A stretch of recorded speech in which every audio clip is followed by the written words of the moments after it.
All right, let's see if we got some sound here. Hopefully so.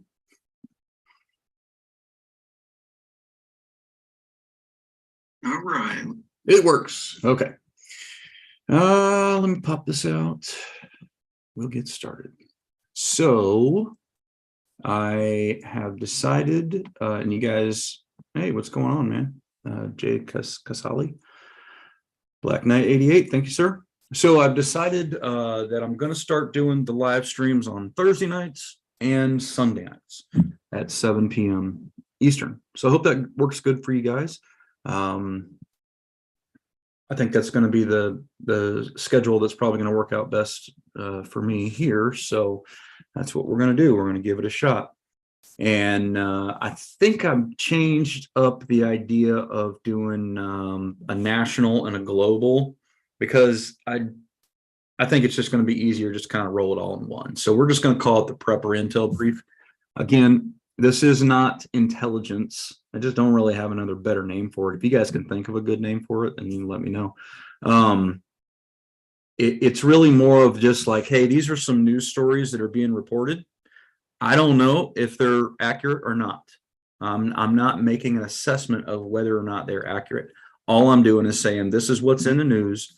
Maybe this will affect your prepping in one way or another, or hey, I think maybe you should kind of keep an eye on this as a situational awareness kind of thing. And then you can decide for your situation if you need to do anything to address it. That's kind of the way I view these things. This is not a boots on the ground kind of thing like Southern Prepper One does, or like Bear does, or whatever, over at Bear Independent. Both are great channels, by the way. If you're not subscribed to them, you should be. This is just me doing my own kind of thing, just, you know, as a good way, a good reason to get on here and talk to you guys, you know. Mostly I think that's it's kind of fun for me to get to interact with you guys, and so hopefully you guys enjoy it too. Okay, let's see here. Hey Tom, what's going on, man? Oh yeah, I wanted to say you guys need to go over and get signed up at Substack. So realitysurvival.substack.com. This is going to be one of the giveaways that we're going to be doing. This is a survival knife, bushcraft knife from Holtzman's Guerrilla Survival. You can find his knives on Amazon. I think these run somewhere around $100, and 1095 steel. It's a pretty cool. Got is it micarta handles, I think. Pretty cool little knife. So anyway, all you got to do is go over there and sign up to realitysurvival.substack.com. And sometime around Halloween, I will put out a post on Substack, and it will come to your email box, and it will say, sign up on this post to enter giveaway for survival knife, or survival knife giveaway post, or something of that nature.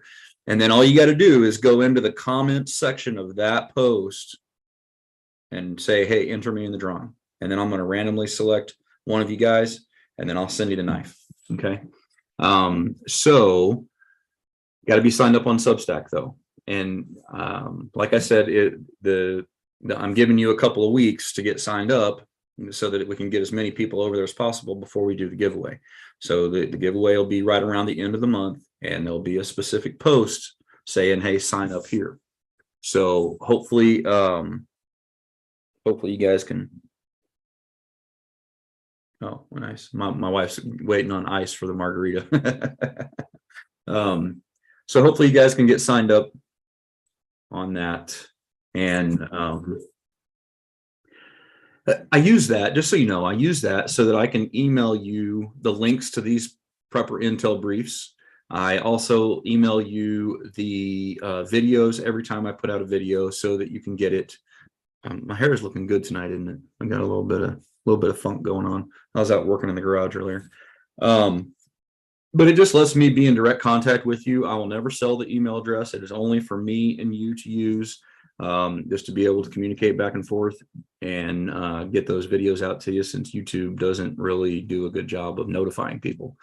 There are some paid options, although time is tough. I don't expect anybody to do the paid options. If you want to support the channel, that's the way that you can help me educate other people on disaster preparedness. We're also going to be doing some videos over there that are exclusive to the paid members. That's probably going to start with some of the kind of redoing some of the bushcraft and survival content, the wilderness survival stuff, kind of the real basics, like, fire, water, shelter, those kinds of things. Okay, so Liberty Off-Road, Billy Rose, Wildcat Diva, Dave Jones, Tom M, Black Knight. Got a lot of you guys on here. If you guys have a question as I'm going through these things and you want me to address it, try to put it in all caps or put @Reality Survival or do a super chat or do something to make it stand out. Because when I go back, I'll read 3 or 4 news articles, then I'll come back and I'll check the chat. And I'm just trying to skim through really quickly to see if anybody had any questions. But if it doesn't stand out, then I'm not going to be able to see it very easily. So just to make it easier on you guys. All right, let's go ahead and get this started here. We're going to share the screen. And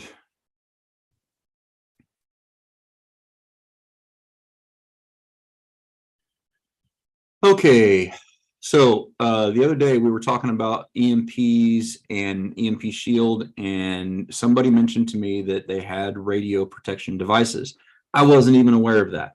So I just wanted to show you guys this real quick, that they do have some devices for protecting your radio antennas and all that kind of stuff. I think that's pretty cool. If you've got a ham set up or something along those lines, this is going to help protect those systems. They've also got them for vehicles, 3-phase protection, generators, pretty much everything you can imagine. Your solar panels, motorcycles, watercraft, pretty much everything. If you use a discount code Reality Survival, it'll save you $50 per unit, and that's a pretty substantial savings. So it's a pretty good deal. Affiliate links will be down in the description below if you guys want to take a look. All right, this one here coming from NWI.com. I'd never heard of this website before. Says U.S. heating worries mount amid growing costs and uncertainty. So this particular story was talking about a guy here who has been going and basically getting diesel or heating fuel for his home heater at 5 gallons at a time and stocking it up. And that's not a bad way to go about it. It's not a bad thing to do, because especially up here in the Northeast, they're saying that there's going to be some sort of shortages. Whether or not that is true, time will tell. I don't know for sure, but it could happen. I bring these stories up about the heating and the electricity costs and all that kind of stuff because domestically, I think that is going to be the biggest thing that we need to worry about this winter. Okay. Title says, are we on the verge of World War III? If you guys watch the channel very often, you know that I don't think that we are. I don't think Russia can handle Ukraine, let alone the United States and NATO. They have bitten off more than they can chew, and it's just a sad reality of the situation. Now, as we talked about in the video that I released earlier today, yes, there are some potential things they could do that, to kind of strike out and all that kind of stuff in relation to using nukes and EMPs and different things like that. I don't really think they'll do it though. I don't think that's a high probability thing. I do think that people are going to have a hard time paying their electric bills this winter and their heating bills this winter. It's probably going to get a lot worse than it is now. And I think, I think most co-ops re-up their prices or reevaluate their price structure like every quarter or so. Maybe it's every 6 months. You could probably expect to see additional hikes after these. And here, I told you guys before, here locally in New Hampshire, we're looking at about 100%, maybe 110% or so increase in ours. And that sucks because it ain't cheap as it is. Okay, Zero Hedge.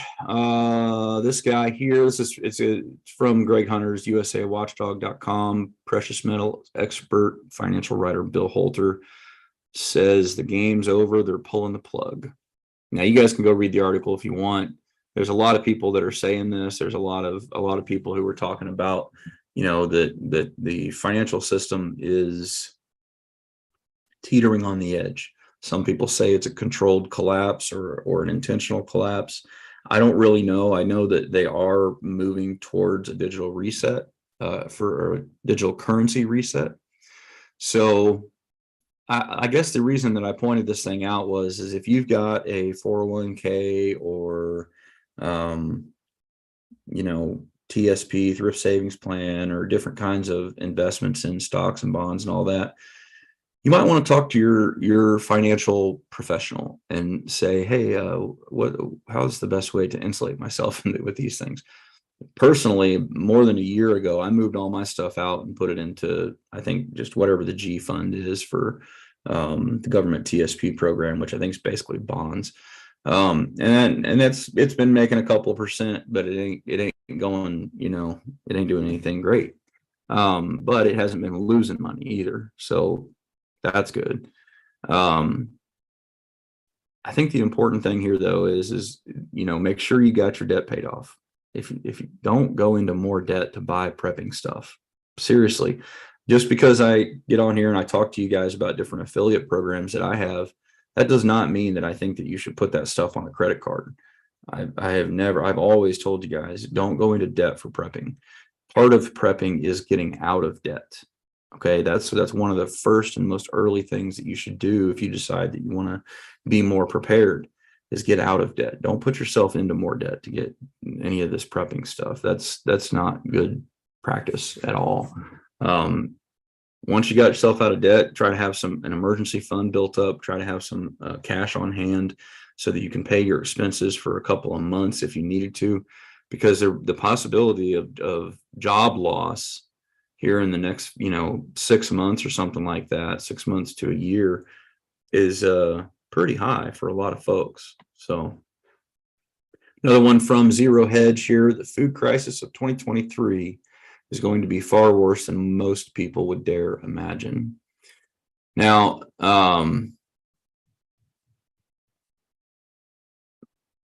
don't know for sure how bad it's going to be here in the United States. I don't really think that it's going to be all that terrible here in the United States, but in North Africa, and in different parts of Southeast Asia and stuff like that, it could potentially get pretty bad.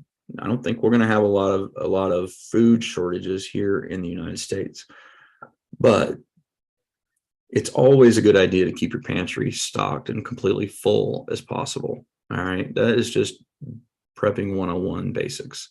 So if you haven't gotten your pantry filled up yet, go do that. I saw a video the other day talking about it was Patera Appalachia's homestead, or whatever her channel's name is. I'm sure if you guys watch it, you know what it is. She was at Aldi's the other day, and there was nobody there. It was a really nice Aldi store and all that kind of stuff. But the other store across the way, Kroger's, was packed, and people were shopping at Kroger's instead of Aldi's. And she was talking about the idea that maybe people are just in denial and they still aren't realizing that they need to be trying to save as much money as they can and shop at the cheapest places. And I would encourage you to look and see, are you getting your food at the cheapest places as well?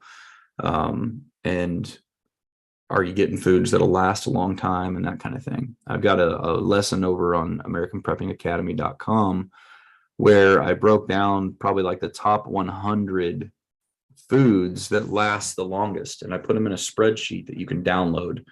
And I give the caloric content, how long they'll last on the shelf, and a bunch of other information like that. So if you guys want to, if you haven't checked that out, you should definitely go check that out over there. Again, it's AmericanPreppingAcademy.com, and look for the food preparation lesson or something along those lines. I think it's a pretty good Pretty good one.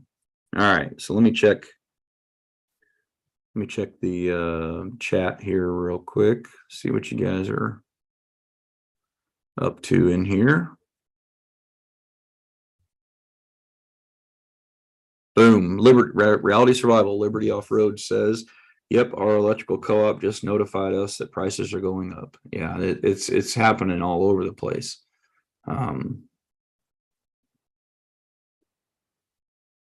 LC Ranch says that they're up 20% from a year ago. That's not bad. Like I said, ours is going up like 110%, 100%, something like that. It's going up a lot.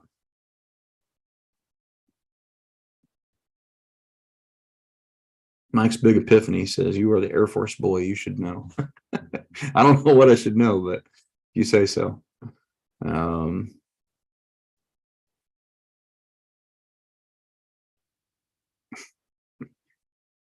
right. Another one from Liberty Off-Road says, at Reality Survival, who do you use or recommend for bulk food storage purchases? I've used Walton Foods and Azure Standard in the past, but prices keep going up. Free girls in the city. We better delete her and get them out of there. Report unwanted spam. On. Okay.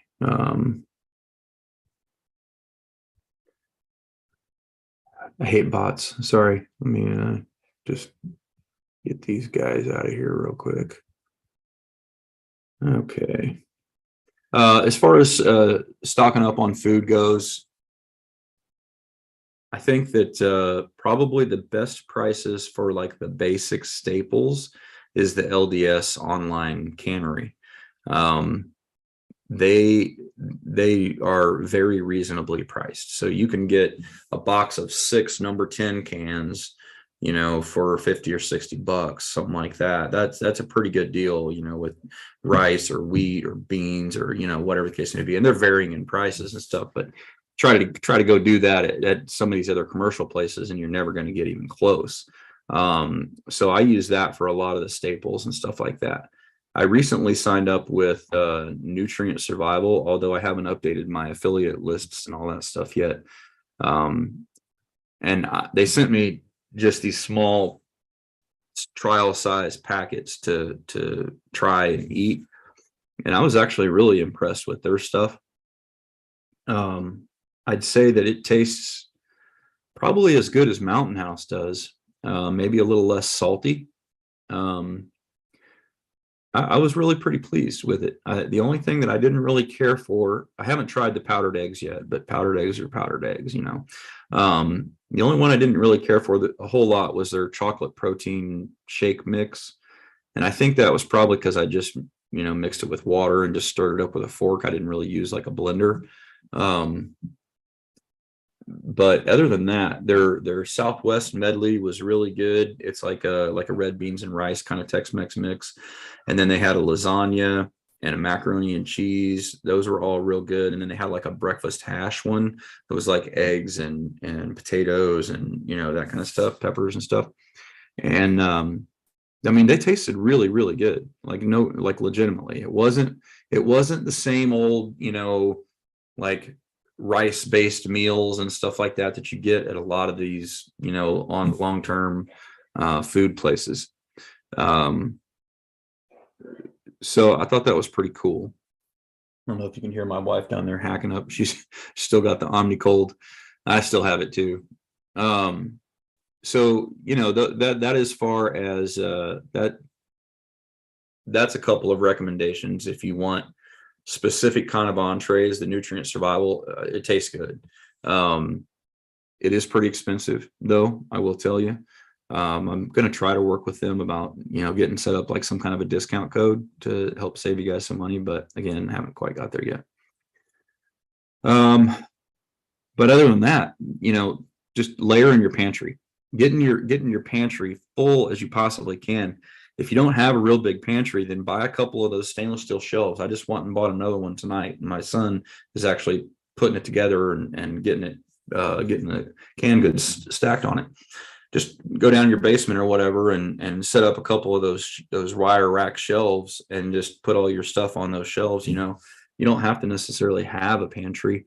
One thing I'd recommend is if you're going to do that, then put out some, mouse poison and stuff all around the base of it, just to keep them away, kind of thing.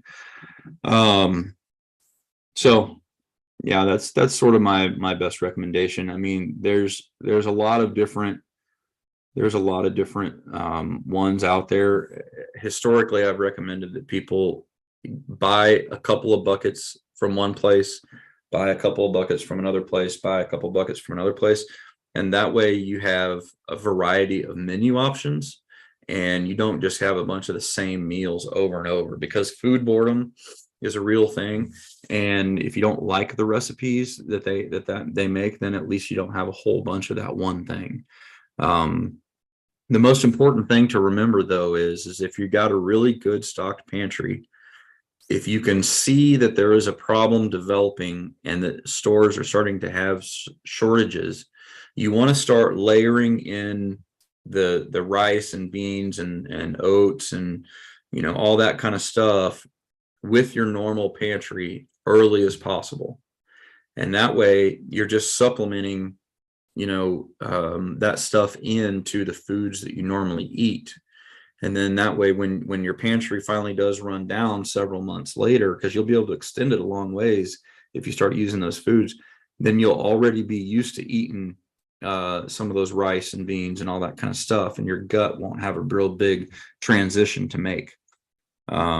Because if you just eat your pantry all the way down, and then you start adding, eating the rice and beans and all that stuff, you're not going to be happy. Your gut is going to be very unhappy about that. And so you need to kind of integrate it together to sort of stretch it out as long as possible. Okay.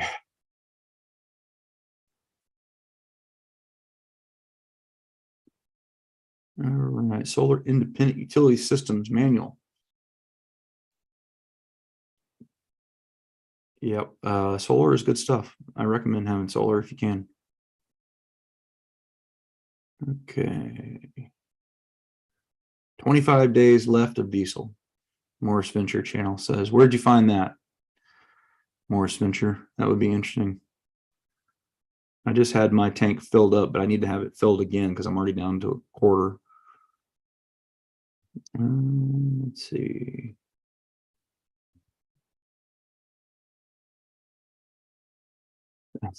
So Solar Independent Utility Systems Manual says, you know how hard getting the first 380 subscribers were to get. It's all about consistency, man. You have to be willing. I've been doing it 10 years, right? And I'm just now getting close to 100,000 subscribers. But that 10-year period was, uploading more than 100 videos per year,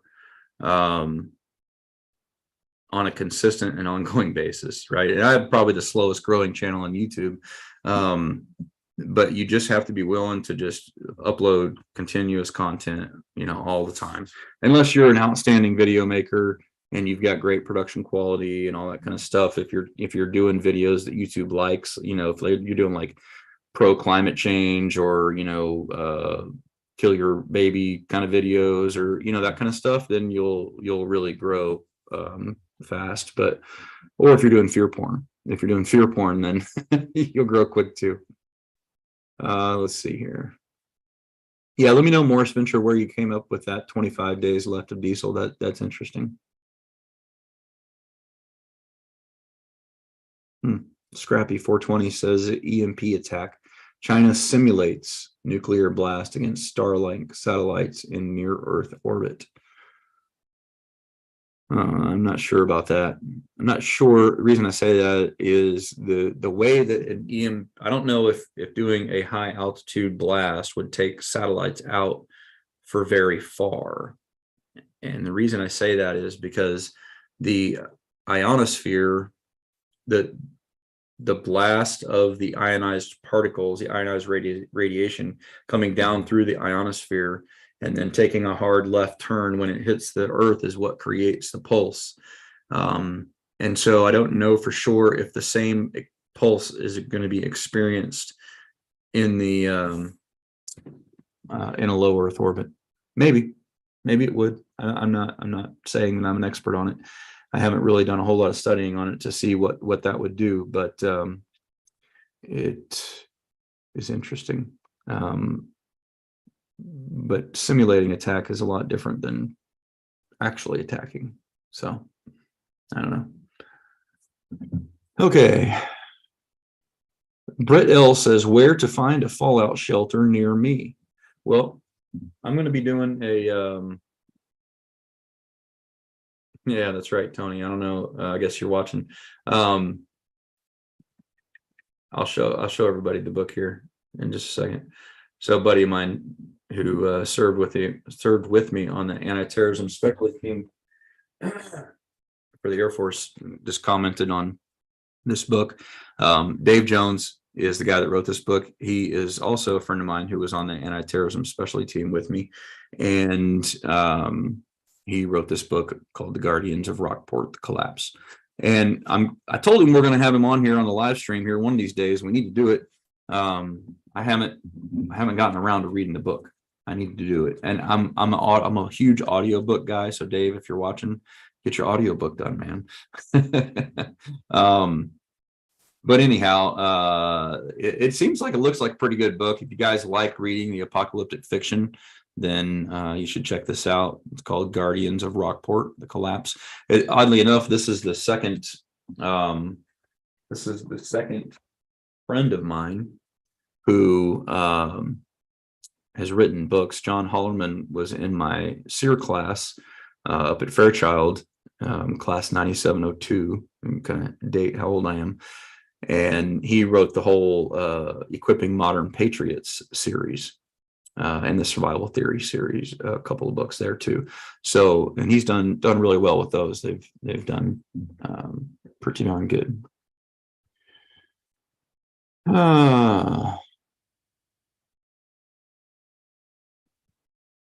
Dabu 007.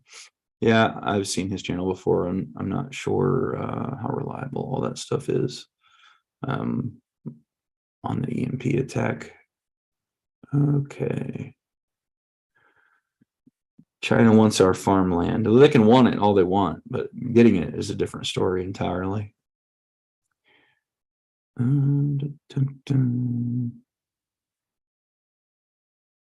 Nice. Billy Rose says he's watching the live stream from deer camp in San Saba, Texas. That's cool, man. I hope I'm going to be able to get out there and do some hunting this year. I haven't. I got to pull my bow out. I haven't even shot it in probably. It was probably when I was in Wyoming. Yeah, probably 3 years. It's been a while.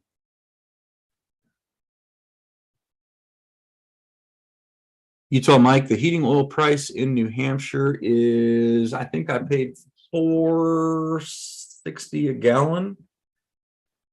Hold on a second, I'll tell you here. Just 1 second.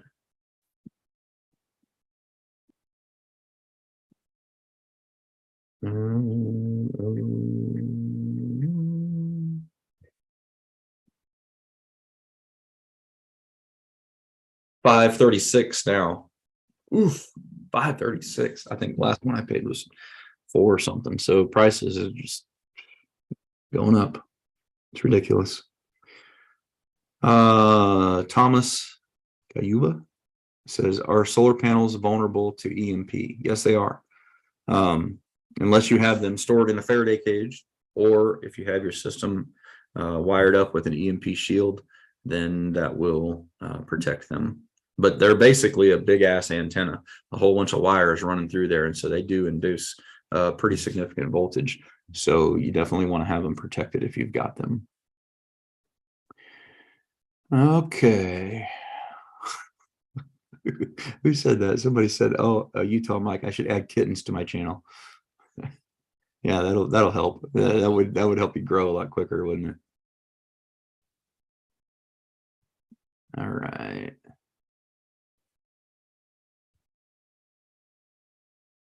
Morris Venture said they saw it on Newsbreak, said there's 25 days left. Oh, that's interesting. I mean, we have a fairly robust capability to refine diesel here. So even if it is a shortage, it'll probably be a temporary shortage. It's Epic News, North Carolina farmer. What's up, man? He said they reported the diesel supply information. You know, I gotta say that Epic is one of those channels that you are one of those sources of information that you really got to take with a grain of salt sometimes. They're good. They do expose a lot of stuff, but they also have a really kind of pessimistic bias to them, I guess. I don't know. That's kind of the way I see it anyway.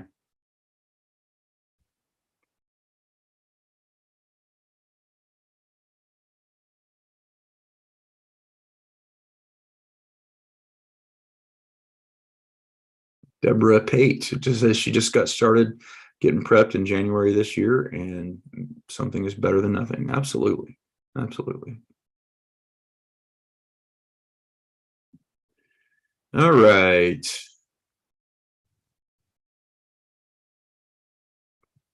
I think I'm about caught up here. Lots of moose up here too. Black Knight 88. I don't know where you're coming from, but supposedly there's moose up here. I haven't seen any yet. I thought I heard one the other day, but yeah, Tom, Equipping Modern Patriots. It's a good book, the EMP series.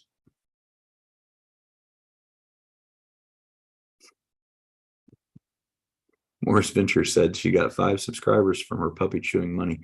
Hey, I didn't know you had a channel, Morris. You should let me know that, and you can throw your link to your channel in here. Maybe people can go check you out.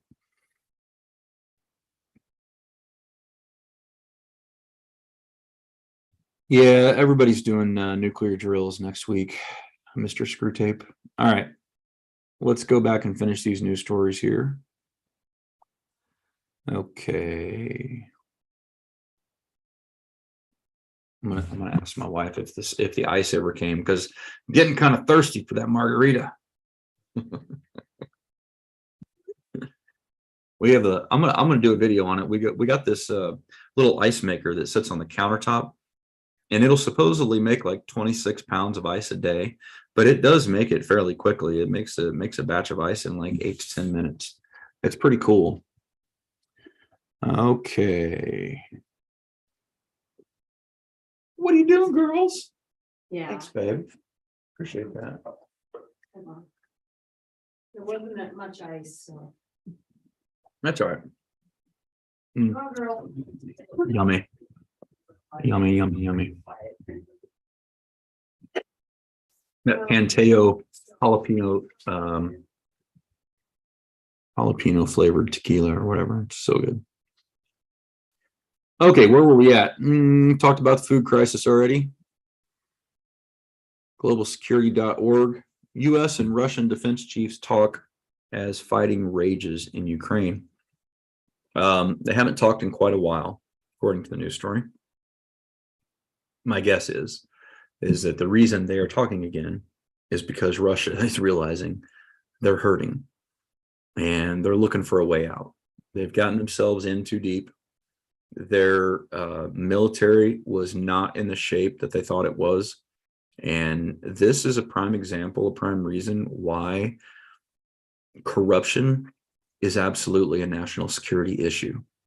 When you have a military and military officers that are as corrupt as they are in Russia, they take their maintenance budgets and all that kind of stuff, their logistics budgets and everything, and they end up, hoarding it away for themselves and not doing the things they need to do to keep the military running and a well-oiled machine.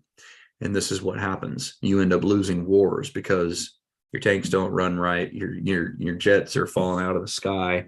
It's just bad news all the way around.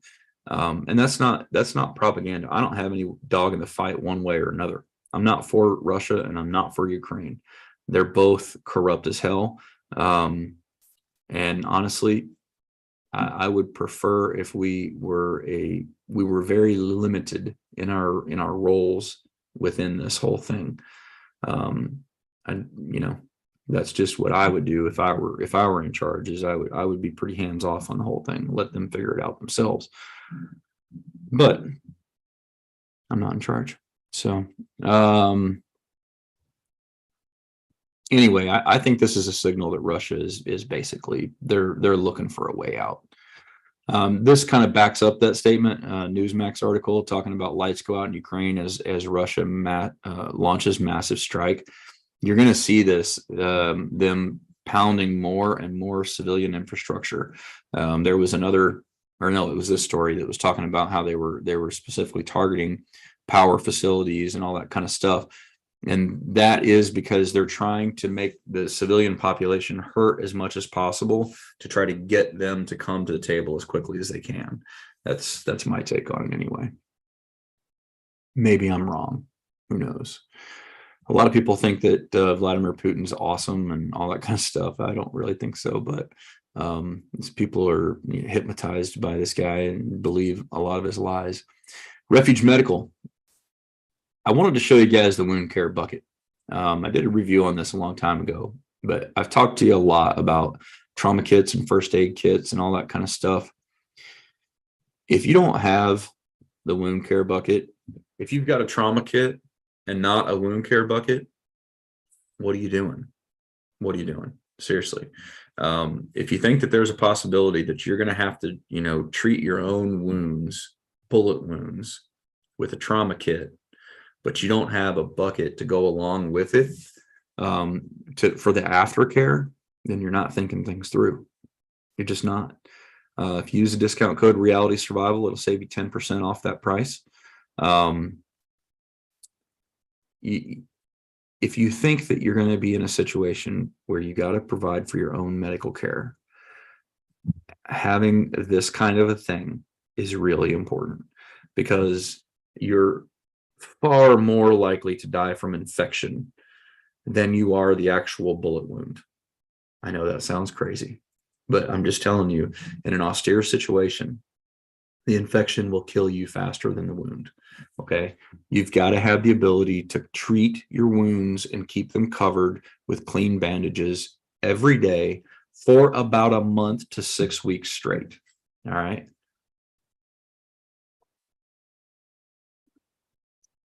That's a long time. And it takes a lot. These buckets are made for 30 days each. It's a good deal. When I did the review on it, they were a little cheaper then. Prices have gone up. Inflation sucks. But at the time, I couldn't even get close. I don't know how he was getting this stuff, but I searched on Amazon. I was trying to find all the same components. I went down the whole list to find all the same components to see what would it cost me to make my own bucket. I couldn't get the stuff. I couldn't get the equivalent products for even close to the same price. So I think it's a good deal. I've got 2 of them myself. Okay. Newsmax. Military think tank, Russia withdraws officers from Kherson. The only reason they're doing this is because they know they're getting ready to lose Kherson. They're already short on officers. They're already short on leadership. And so they're pulling them out ahead of time. And this just goes to reinforce what I was saying earlier, that they are in trouble. They're in trouble.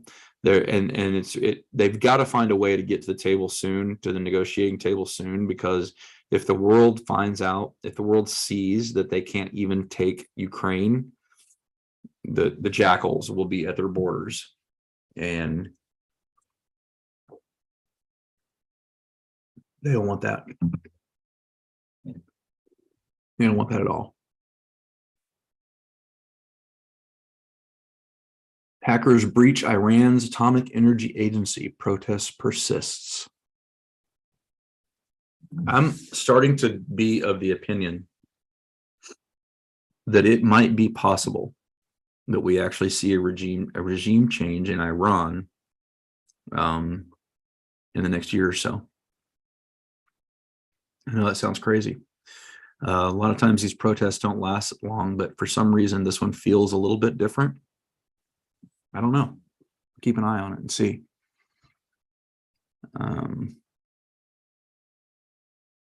Missouri latest state to divest from BlackRock over ESG initiatives, woke political agenda. This is how you guys stop this ESG nonsense from happening.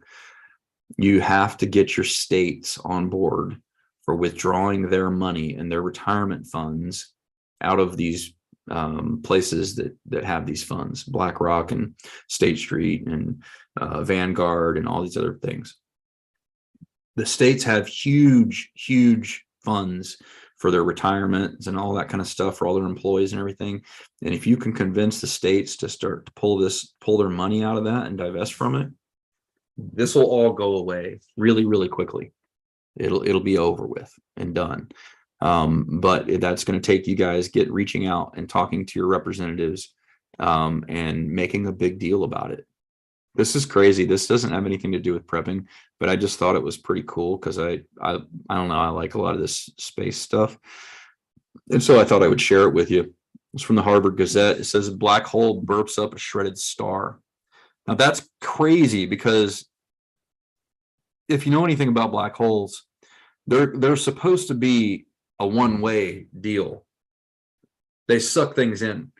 Gravity's so intense, light can't even escape, all this other stuff. It's basically it's a black hole. It sucks everything in.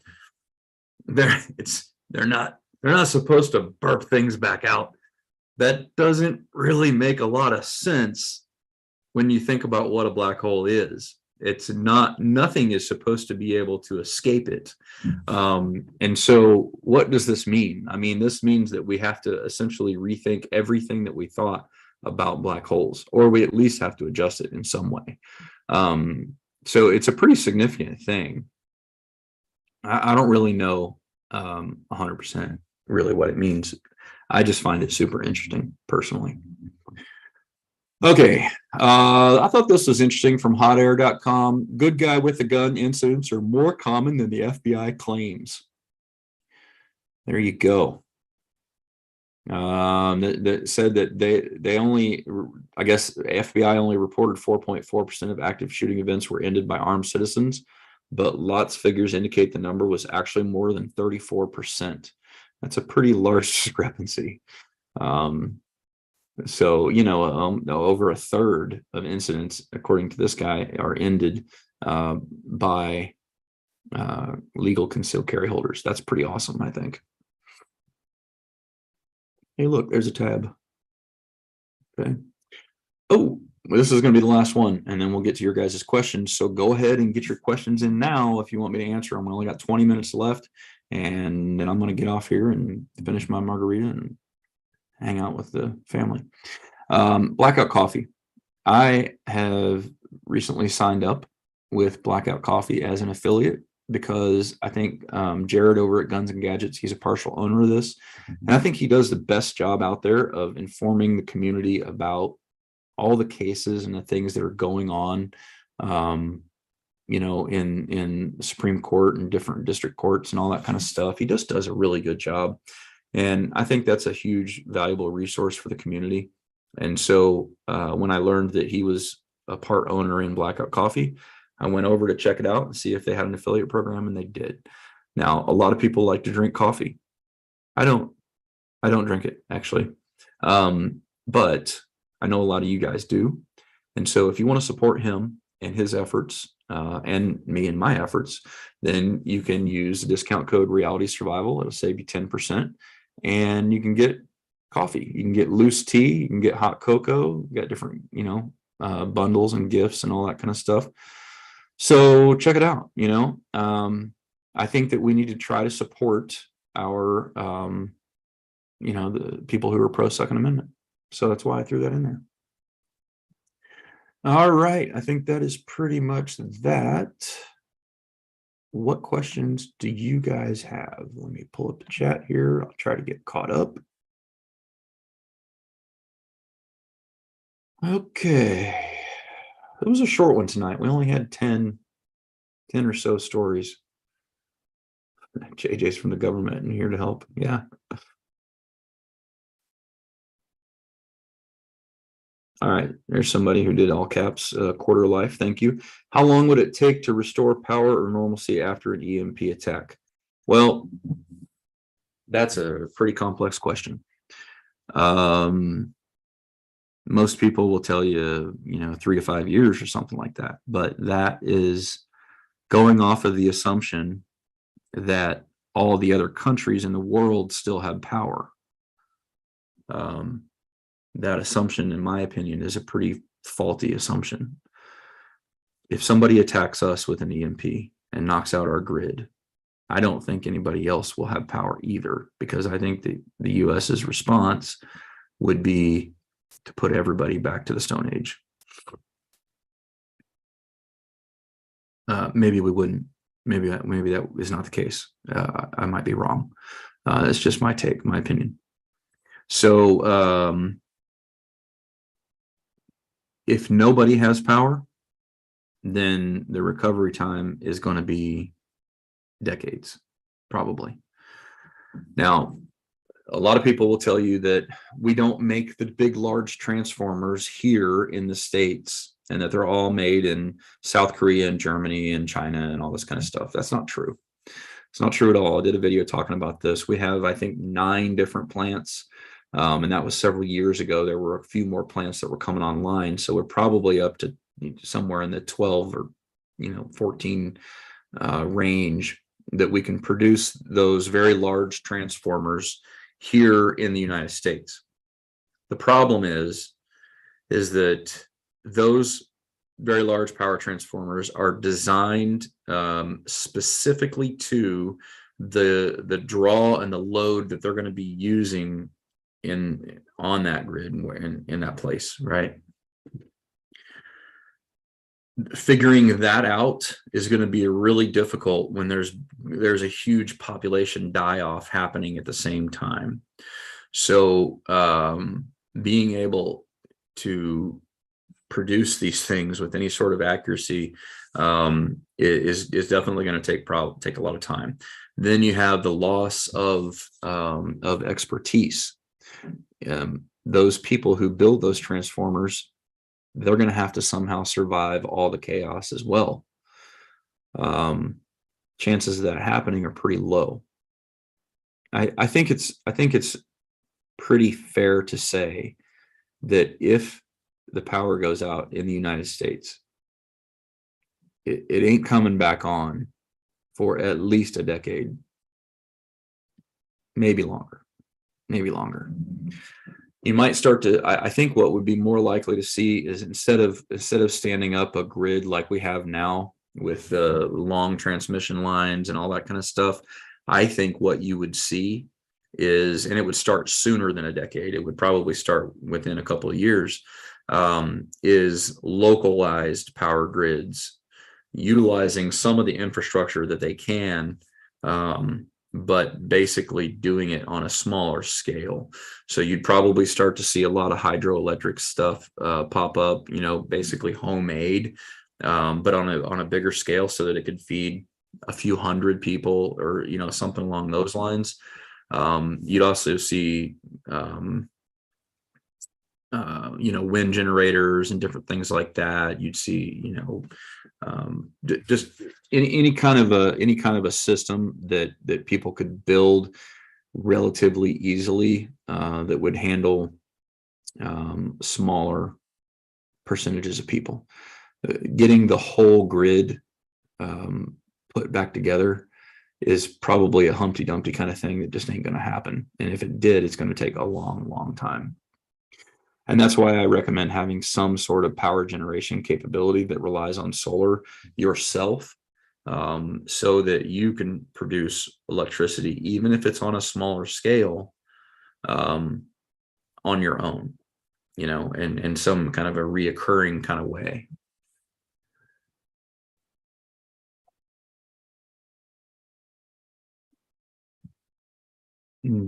So good.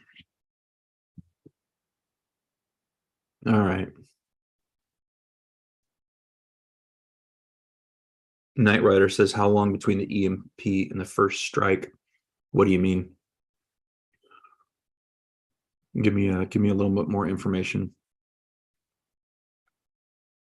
Yeah, I mean, an EMP is a first strike. That's a fair point. Electron Sean. Yeah, ice makers are cool. They're a good little prepping item too, I think, you know. Yeah, they're not all made in China, Black Knight. Believe it or not, that's not the truth. Some of them are. Most of the dielectric part of the issue is the supplies for the dielectric steel that are used within those is actually acquired from China and from other places, South Korea and stuff like that. So it all depends on how much of that we have available to be able to make those big transformers. All right.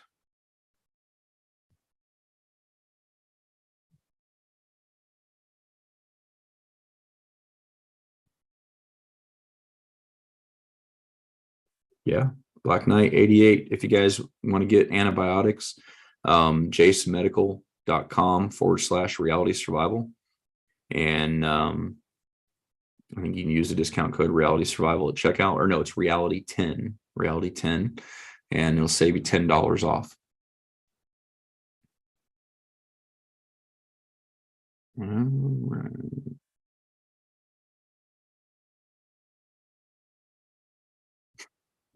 Knight Rider says, then again, the USA couldn't take Afghanistan. That's not really what we tried to do there. So I don't necessarily agree with you. Having been to Afghanistan, I was pretty familiar with what was going on there, and the counterinsurgency efforts that were being done were also being done at the same time that we were trying to integrate the tribes that were known to be a part of the Taliban into the government.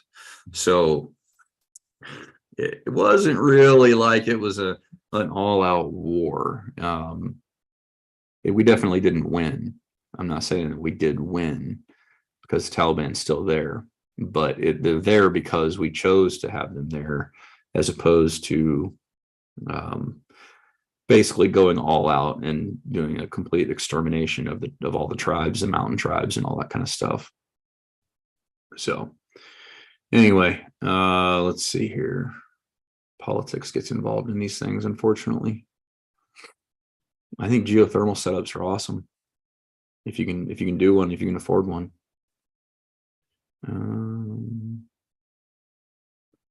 Stray Kitten says the US will be able to respond after an EMP. Yep, sure will. All of that stuff is completely hardened and protected. Dun, dun, dun, dun.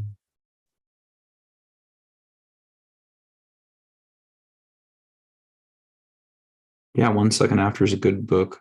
Liberty Off-Road. Jay Casali says, I'm scared about World War III or nuclear war. These prepper channels keep saying they're both going to happen.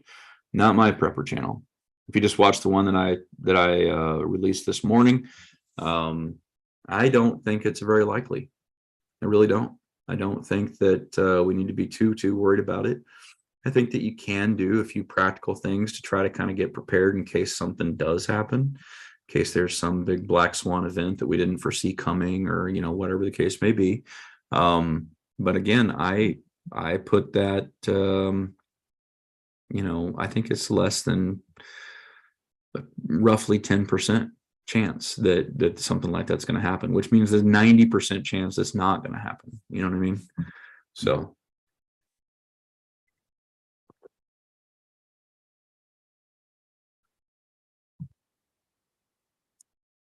there's a lot more things to be concerned about than just nuclear war. I know it's the hot topic and everybody wants to talk about it, and that's why I'm doing videos on it and stuff. But personally, if you live in the United States, and I don't know where you live, but if you live in the United States, I think you should be far more worried about digital currency, because the digital currency is a massive loss of privacy and autonomy. It'll be the largest tax increase that has ever happened in the history of our country. And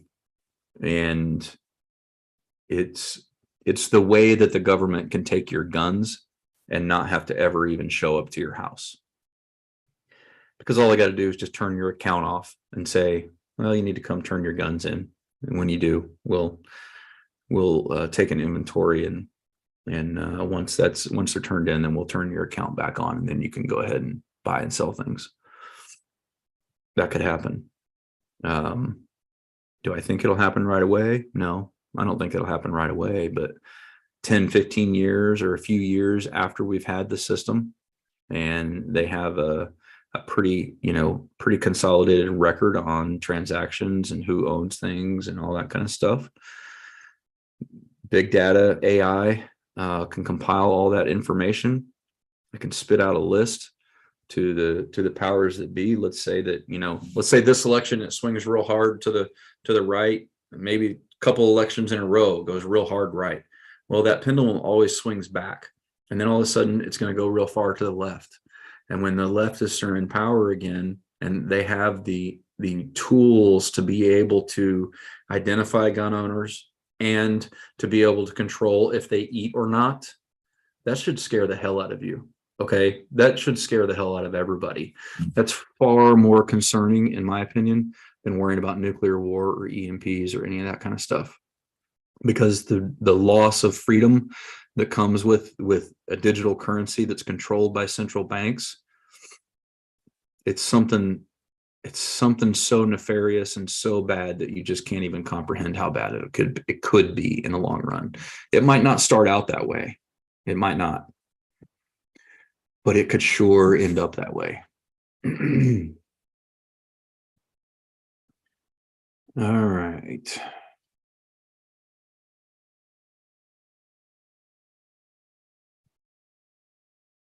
Mark Olson says, at Reality Survival, does anyone have pods that strap onto cruise missiles which emit EMP over the flight path of the missile? Not that I'm aware of. No, I don't really know anything about that. That doesn't make sense to me. The reason that I kind of referred to this earlier, the reason that high altitude nuclear detonation is so effective is because it uses the ionizing radiation and the ionosphere, and you get what's called the Compton effect. And when that explosion happens, it's all those ions rushing through the ionosphere and then taking a hard right out to both sides. That creates that pulse. And it's actually 3 pulses. It's in 3 phases.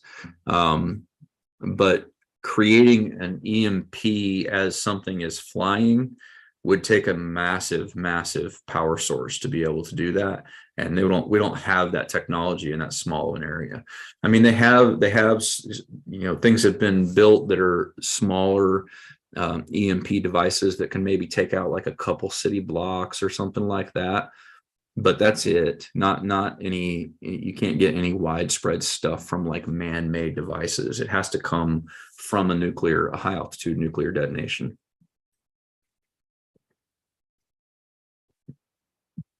At least that's my understanding.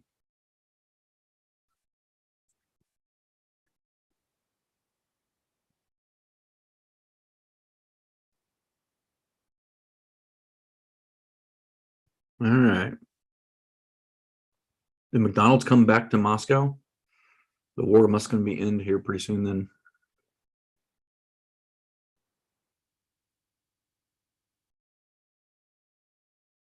All right. Bush Doctor Survival, what's going on?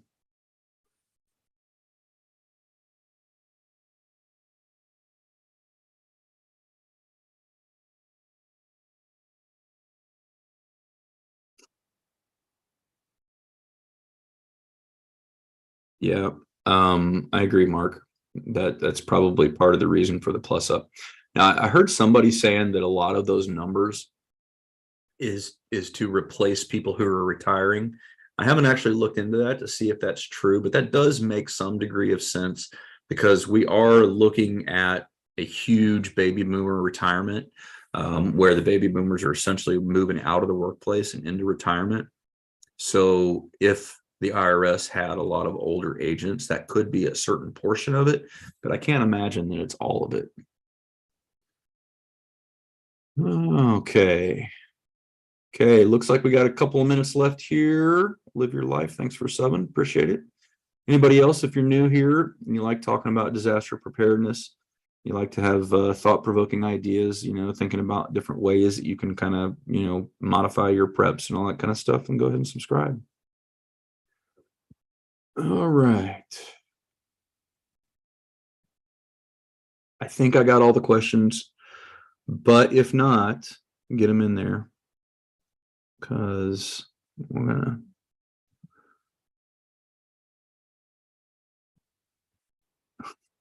You guys, you can chat about some weird stuff.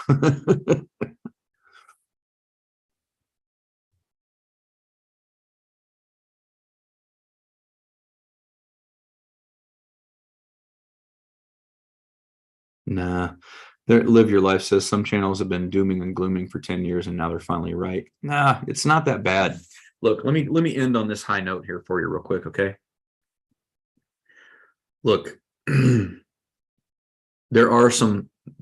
world is in transition. It's not just America. The whole world is in transition. We're moving from a globalized world order where everybody was able to commit free trade with everybody all the time. Okay. And that was the New World Order. It happened after World War II. It was called the Bretton Woods Agreement. It's been in place ever since the end of World War II. And now that globalization period is coming to an end. The United States does not have the strategic interests any longer to be the world's policeman, to be, having their Navy basically ensure the free trade amongst the seas. We're pulling back from that. And that's probably a good thing, because we don't really need to be the world's policeman. But what that means is we're also now going to have to pull all of our a lot of our manufacturing back from China and back from other places, and are going to be more focused here in North America and closer to home. China's priced itself out of the market as far as labor goes, and they're going through a demographic collapse and an economic collapse that the United States sees is not sustainable. The country, China, as it is not going to be able to last probably to the end of this decade. If they do, it'll be a miracle. All right. Russia's in the same situation. Russia's in a demographic collapse. So the world order is changing, and it's not moving towards a more globalized situation. It's moving away from globalization. Now, I know that a lot of you guys are going to sit there and you're going to say, that's crazy. What are you talking about? The World Economic Forum and ESG and all this kind of stuff. Look, all that is the people who were benefiting the most from the New World Order when it existed, trying to do what they can to hold it together. They're trying to make it last a little bit longer so they can get, squeeze more money out of the system. It's not going to work, though.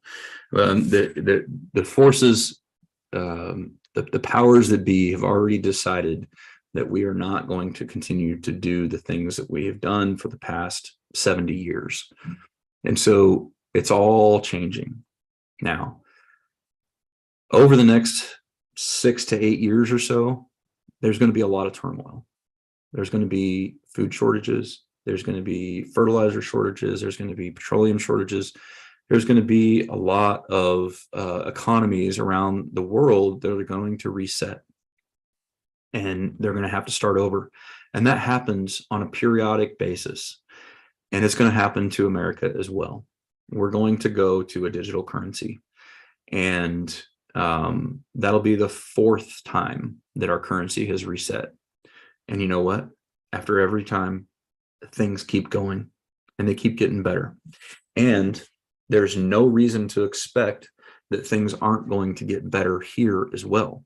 We are well positioned, better than anybody in the world, to make sure that we have more petroleum, more food, more technology. We control almost 100% of the chip making market for digital computer chips and all that kind of stuff.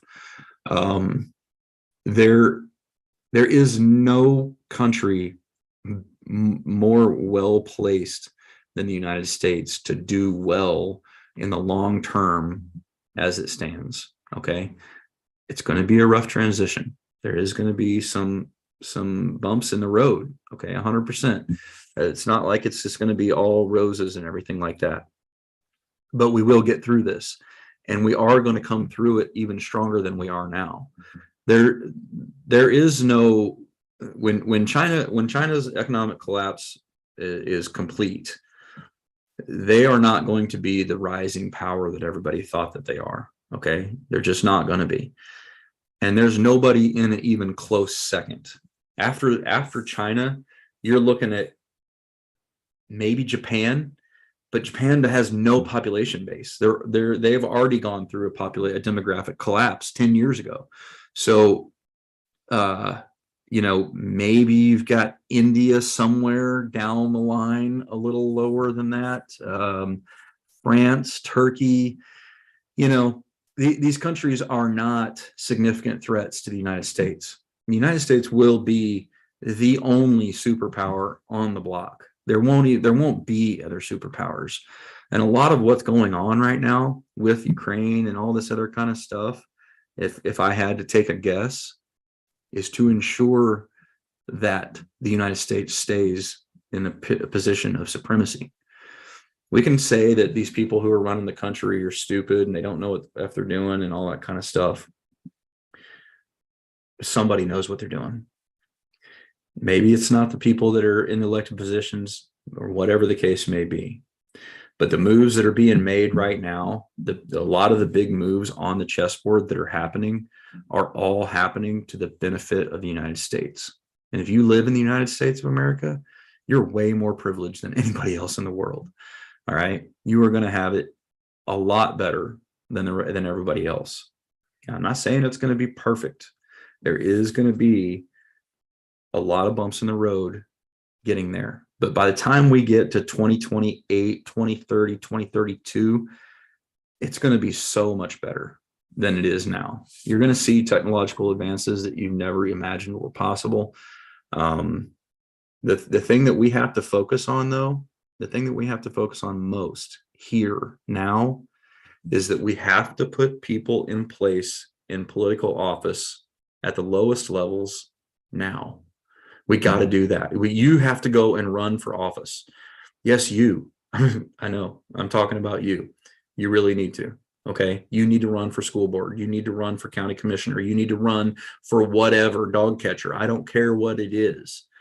You need to go and do that position and figure out how your local government works. And then you need to move up to a higher position. And then you need to move up to a higher position. And then you need to move up to a higher position. Okay. And you need to work your way up the chain, but it takes practice. It takes time. You got to learn how to run an election. You got to learn how the government works. You got to do all those things because we don't want crazy extremists in positions of power.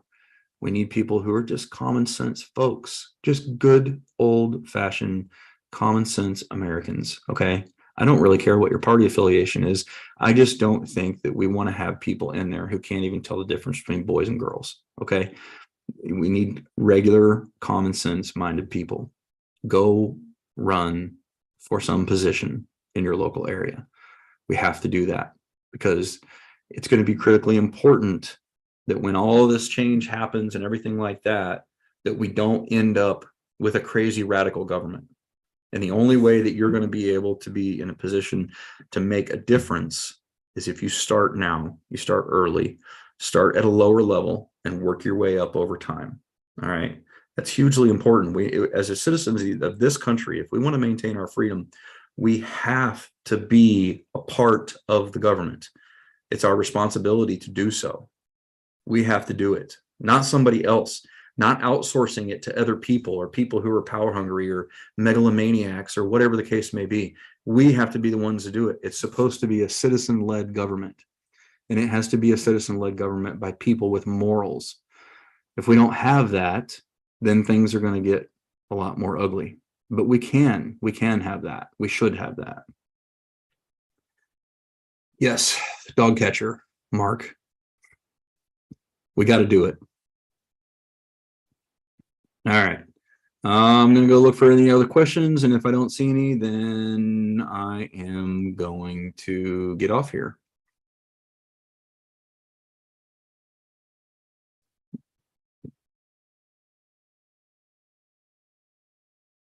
Well, that's sort of what we're doing, Bush Doctor Survival. He says, JJ, what are your thoughts on us voluntarily becoming isolationist for a period?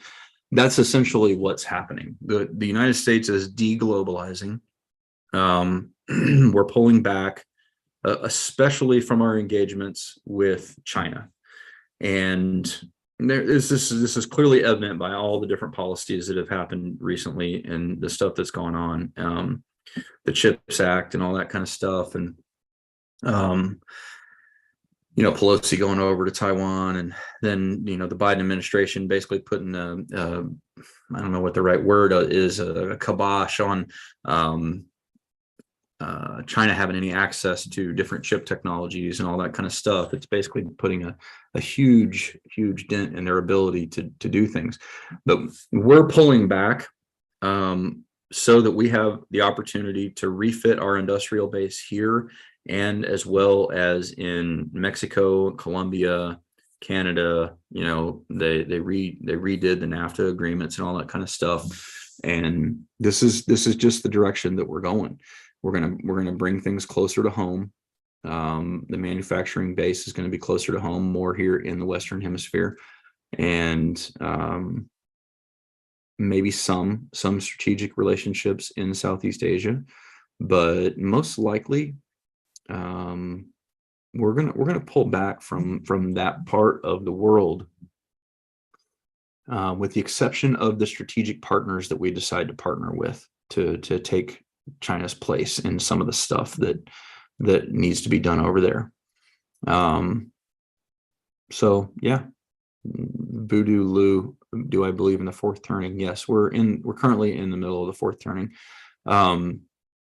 And it isn't a matter of believing in it. I mean, that they're real. The 80-year cycles are well documented cycles. So it isn't so much a matter of if you believe it or not. I mean, they're facts. All right, let's see if there's any other questions.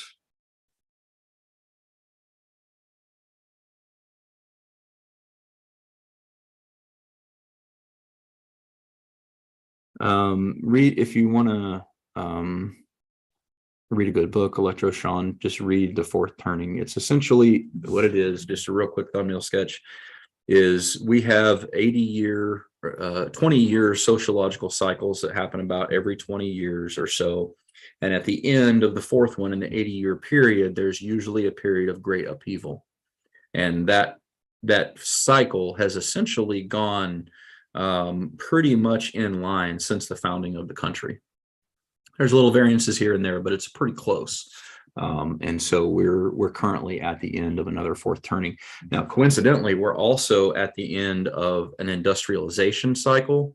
We're also at the end of another war cycle, and there's one other cycle too. I think there was 3 or 4 different cycles where, and this is the first time since the United States has been founded when all 4 of those cycles ended at the same time. And that's why everything feels like it's all changing so fast, is because we've got this socio-political, this industrial, this war thing, and then all this stuff is kind of happening all at once. Whereas normally you'd have kind of one thing happen here, another happen a few years later down the road, another, they're kind of spread out. Now they're all happening right at the same time. And so that's why everything feels like it feels like everything's changing so quickly.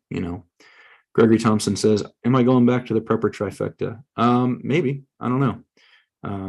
Might be willing to do that. We'll have to see. Trying to do the live streams on Sunday night at 7. So maybe it would be a kind of a deal where, I don't know. We'll have to see. Not really sure.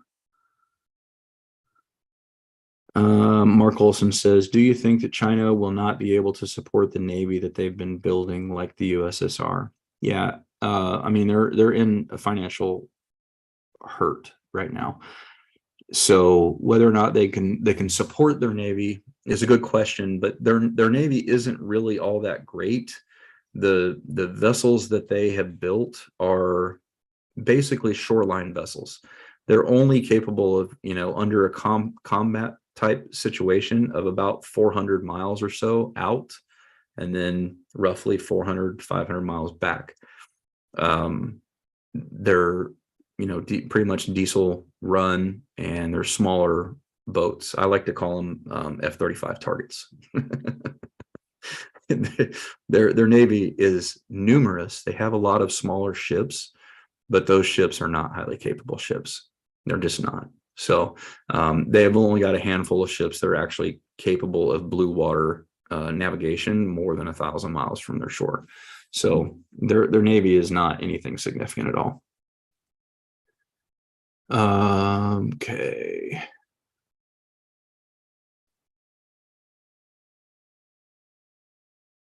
What is best comms?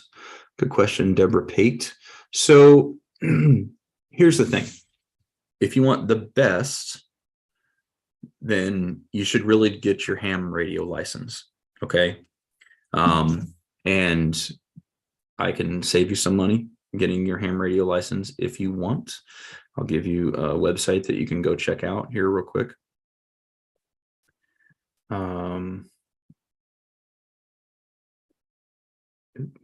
If you go to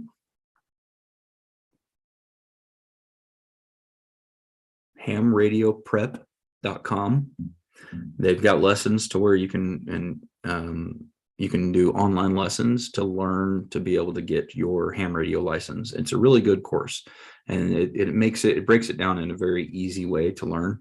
I've gone through the courses myself, and I didn't ever go get my test because I ended up moving, but it's a really good course. Use the discount code Reality Survival, and it'll save you $20 or 20%, excuse me, off of the course. So hamradioprep.com.